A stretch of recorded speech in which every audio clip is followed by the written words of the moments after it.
தமிழக சட்டப்பேரவைக்கு முன்கூட்டியே தேர்தல் நடைபெற வாய்ப்புள்ளதாக மூத்த பத்திரிகையாளர் கார்த்திகை செல்வன் கூறியுள்ளார்.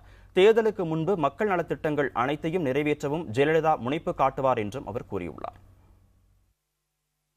ஓராண்டு தான் இப்போ நமக்கு வந்து சட்டமன்றம் 2016 ஆக்சுவல் ஷெட்யூலில் வர வேண்டி இருக்குது. அதுக்கு முன்னதாக இப்போ அவர் வந்து முதலமைச்சராக ஒரு 6 மாத காலத்திற்கு தான் சட்டமன்ற உறுப்பினர் இல்லாமல் இருக்க முடியும்.